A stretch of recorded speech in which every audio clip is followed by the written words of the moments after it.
Dear students, good morning. Dear students, आज हम class 7th में हिंदी ग्रामर में कारक पढ़ेंगे। कारक उन्हें कहते हैं जो क्रिया के साथ सीधा संबंध रखते हैं। इन वाक्यों को पहले आप पढ़िए।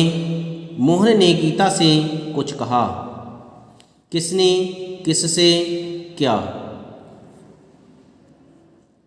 भानु भिखारी को भोजन दे रहा है। कौन किसे क्या? नीना बस में बैठी है।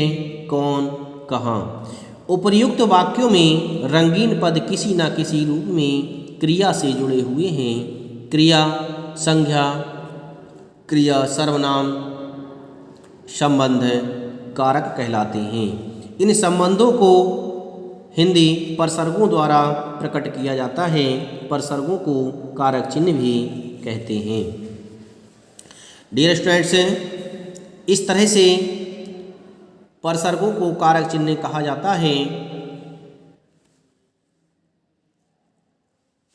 संज्ञा या सर्वनाम के जिस रूप से किसी संबंध वाक्य के अन्य शब्दों तथा क्रियापदों के साथ प्रकट होता है उसे कारक कहते हैं।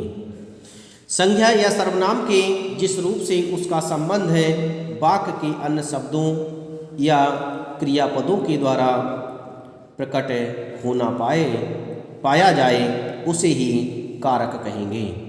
कारक का सामान्य अर्थ होता है जो क्रिया के साथ सीधा संबंध रखते हैं, उन शब्दों को ही कारक कहा जाता है। हिंदी में कारक 8 प्रकार के होते हैं। कारक और उनके चिन्ह इस प्रकार हैं। कारक, कर्ता कारक, कर्म कारक, करण कारक, संप्रदान कारक, अपादान कारक, संबंध कारक, अधिकरण कारक, संबोधन कारक। इन कारकों के कारक चिन्ह या परसर्ग इस तरह से हैं। कर्ता कारक का परसर्ग है ने, कर्म का को, करण का से के द्वारा, संप्रदान को के लिए हेतु, अपादान से अलग होने के अर्थ में, संबंध का की के रा री रे ना नी ने, अधिकरण में पर और संबोधन हे अरे ओ। यह सभी कारक को पहचानने के लिए चिन्ह बनाए गए हैं जिनके माध्यम से हम वाक्य में पहचानते हैं कि इसमें कौन सा कारक है। पहचान किसने, कौन, किससे, कहाँ, किसको, क्या, किससे, किसके साथ, किसके द्वारा, किसको, किसके लिए, किस हेतु, कहाँ से, किससे, किसका, किसके, किसकी, किसने, कहाँ, किसमें, किस पर। इस तरह से ये पहचाने हैं। अर्थात वाक्य में जिस शब्द के साथ यह कारक चिन्ह जुड़े हुए होते हैं उस शब्द में हम कारक पहचानते हैं कि उसमें कौन सा कारक लगा हुआ है। जो चिन्ह उस शब्द के साथ लगा हुआ है उसमें उसी चिन्ह का कारक होगा। यदि ने चिन्ह लगा है तो कर्ता कारक होगा, को चिन्ह लगा है तो कर्म कारक होगा, से चिन्ह लगा है तो करण कारक होगा। सबसे पहले हम कर्ता कारक के विषय में पढ़ते हैं कि कर्ता कारक किसे कहते हैं। कर्ता का अर्थ होता है करने वाला। गीता फोगाट ने स्वर्ण पदक जीतकर भारत का सम्मान बढ़ाया है।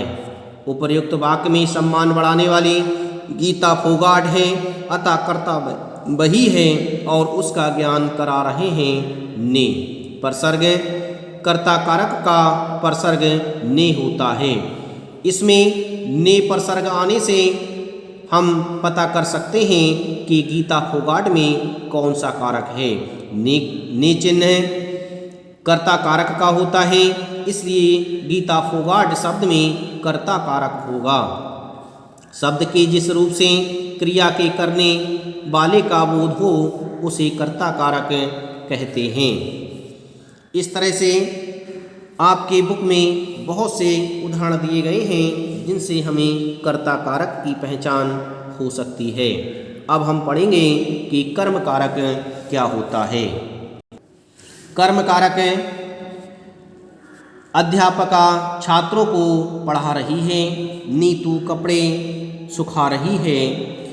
अध्यापका छात्रों को पढ़ा रही है, छात्रों के साथ में को चिन्ह आया है, इसलिए छात्रों शब्द में कर्म कारक होगा। उपर्युक्त दोनों वाक्यों में दो अलग अलग बातें हैं। पहले वाक्य में उपसर्ग का प्रयोग हुआ है, परंतु दूसरे वाक्य में किसी भी उपसर्ग का प्रयोग नहीं हुआ है। लेकिन दोनों वाक्यों में एक समानता है कि दोनों ही वाक्य किसको और क्या प्रश्न का उत्तर दे रहे हैं। इससे ज्ञात होता है कि कर्ता की क्रिया का फल किसी अन्य पर पड़ रहा है। पहले वाक्य में किसको प्रश्न का उत्तर मिल रहा है, जैसे अध्यापिका किसको पढ़ा रही है, छात्रों को पढ़ा रही है, इसलिए छात्रों में कर्म कारक होगा। इसी प्रकार नीतू क्या सुखा रही है, कपड़े। इस वाक्य में कपड़े कर्म है, सुखा रही है क्रिया है। इस प्रकार से जिस शब्द के जिस रूप पर क्रिया का फल पड़े उसे ही कर्म कारक कहते हैं। कर्म कारक का उपसर्ग को होता है कर्म क्रिया के साथ क्या तथा किसकी लगाकर प्रश्न करने पर जो उत्तर आता है वही होता है।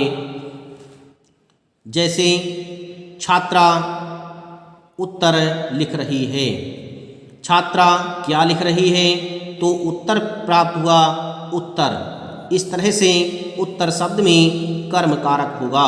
डाकिये ने हीना को पत्र दिया। डाकिये ने किसको पत्र दिया, हीना को पत्र दिया, इसलिए हीना शब्द में कर्म कारक होगा। इस तरह से हमने कर्म कारक के विषय में पढ़ा। अब हम पढ़ेंगे कर्ण कारक किसे कहते हैं।